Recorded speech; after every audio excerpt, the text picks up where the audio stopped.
व्यासपीठावर ज्यांची प्रतिमा आहे त्या गुरुवर्य धर्मवीर आनंद दिघे साहेबांना नमस्कार। आणि व्यासपीठावर ज्यांनी भारतीय चित्रपट सृष्टी जिवंत ठेवली त्या सगळ्या मान्यवरांनाही नमस्कार।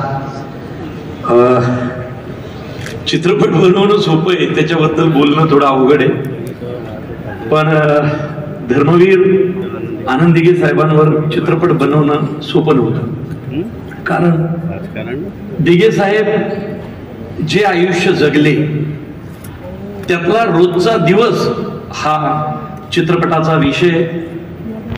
दिघे साहेबांबरोबर जगलेली, चाललेली, काम केलेली अनेक माणसं दोन्ही बाजूला आहेत।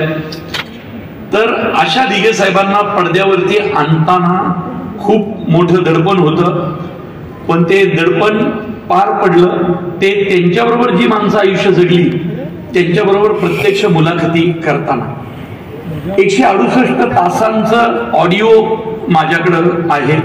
ते पहिल्या भागासाठी होतं। पहिला भाग इतका यशस्वी झाला, मराठी चित्रपट रसिक प्रेक्षकांनी अक्षरशः चित्रपट डोक्यावर घेतला, record break box office collection झालं आणि चित्रपट महाराष्ट्राच्या घराघरात पोहोचला। त्यानंतर चित्रपटाचा दुसरा भाग करायचं ठरलं। मधल्या काळात जे झालं ते आम्हाला खरंच कलाकार म्हणून माहीत नव्हतं। आम्ही चित्रपट बनवला होता, जे खरंय ते दाखवलं होतं। चित्रपटाचा दुसरा भाग करताना जबाबदारी दुपटीनं वाढली होती, कारण प्रत्येकाला वाटतंय अरे च्या दिघे साहेब तर चित्रपटाच्या शेवटी गेले, पुढं काय, आता चित्रपट कसा असेल। तर दिघे साहेब जाण्याचा प्रसंग फक्त तुम्ही सगळ्यांनी पाहिला, पण दिघे साहेब गेले असं आपल्या कोणालाच म्हणता येणार नाही, कारण दिघे साहेब आजही आपल्यातच आहेत। आणि हे कित्येकदा माननीय मुख्यमंत्री साहेबांच्या तोंडून आम्ही स्वतः ऐकलेले। ज्या वेळी मी त्यांनी आम्हाला या चित्रपटा संदर्भात पहिल्या भागाला दुसऱ्या भागाला वेळा दिल्या, तर त्या वेळी ज्या वेळी दिघे साहेबांचा विषय निघाला त्यावेळी एकदाही असं झालं नाही की शिंदे साहेबांच्या डोळ्यात पाणी आलं नाही, रवी फाटक साहेबांच्या डोळ्यात पाणी आलं नाही, नरेश म्हस्के, प्रताप सरनाईक, आमचे संजय शिरसाट साहेब या सगळ्यांनी खूप मदत केली चित्रपटाचा विषय पुढे आणायला। भरत शेठ गोगावले आमच्या इथं बसले, त्यांची पात्र आहेत। चित्रपट खूप वेगळ्या पद्धतीने उलगडत जाणार आहे। माझी खासियतच आहे, आधीचा माझा मुळशी पॅटर्न असेल, देऊळबंद असेल, सरसेनापती हंबीरराव असेल, प्रत्येक चित्रपट मी नॉन लिनियर पद्धतीने लिहितो। आणि तो ज्यावेळी नॉन लिनियर पद्धतीने लिहिला जातो त्यावेळी प्रेक्षकांची उत्कंठा जास्तीत जास्त पद्धतीने वाढते। पार्ट 2 ला ते आम्ही केलंय।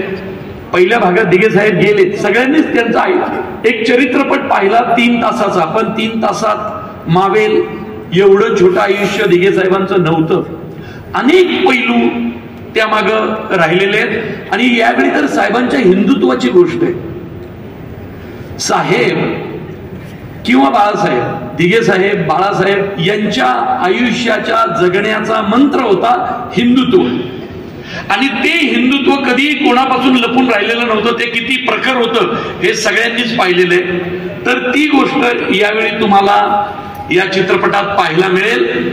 आणि एकदम तुम्ही ट्रेलर पाहिलाय, ट्रेलर असतो। चित्रपट म्हणजे पोराचे पाय पाळण्यात दिसतात, तसे चित्रपटाचे पाय ट्रेलर मध्ये दिसतात। आणि ट्रेलर तुम्ही पाहिलाय, जितका धगधगता ट्रेलर आहे तितकाच धगधगता प्रत्येक मिनिट या चित्रपटामध्ये तुम्हाला पाहायला मिळेल। 1 सेकंद सुद्धा चित्रपट पाहताना उसंत मिळणार नाही। एका क्षणासाठी नजर इकडं तिकडं झाली तरी बरंच काही तुमचं मिस होईल। त्यामुळं पॉपकॉर्न खायची मुभा नसेल इतकं चित्रपट तुम्हाला गुंतून ठेवेल। चित्रपटाचा इंटरव्हल, चित्रपटाचा शेवट खूप काही सांगून जाईल। आणि मला नाही वाटत भाग 2 झाल्यानंतर ही गोष्ट संपेल। कारण कसं आहे, दिघे साहेब खूप वेगळं आयुष्य जगलेले आहेत आणि त्यांचं जगणं दाखवणं, ज्यांनी ज्यांनी दिघे साहेबांवर प्रेम केलं, ज्यांनी ज्यांनी हिंदुत्वावर प्रेम केलं, ते आमच्या सगळ्यांचं कर्तव्य आहे. आज बमन इराणी सर इथे आहेत, मला इतका आनंद होतोय. मी सुद्धा थिएटरचा माणूस आहे, मी 20-22 वर्ष थिएटर केलंय आणि बमन इराणी सरांचं 2001 साली मी ऍक्टिंगचं वर्कशॉप केलं होतं.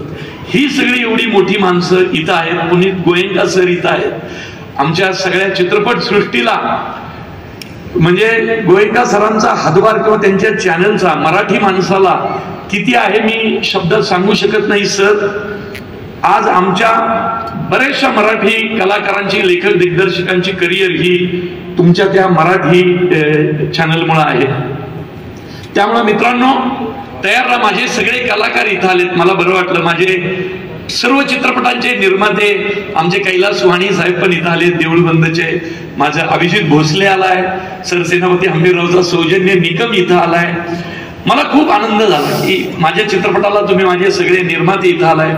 माझे गुरुवर्य राकेश सारंग सर इथं आलेत, ही खूप आनंदाची गोष्ट आहे.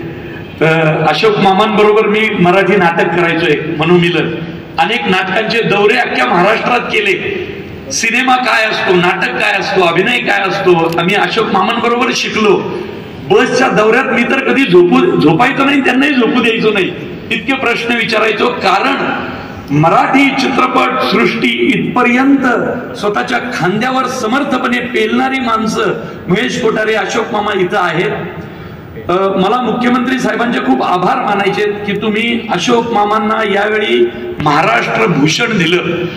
मी तमाम मराठी चित्रपट प्रेक्षकांच्या आणि कलाकारांच्या वतीनं सांगतो, मामांना महाराष्ट्र भूषण देऊन महाराष्ट्र भूषणचं वैभव वाढलेलं आहे. इतका मोठा माणूस, इतका मोठा कलाकार तो आहे.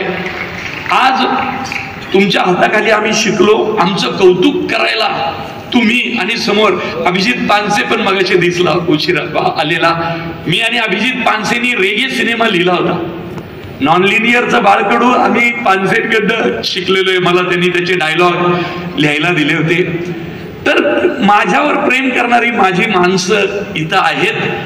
आणि हा चित्रपट, जसं माझ्या आधीच्या 4ही चित्रपटांनी तुम्हाला निराश नाही केलेलं, हा चित्रपट सुद्धा करणार नाही.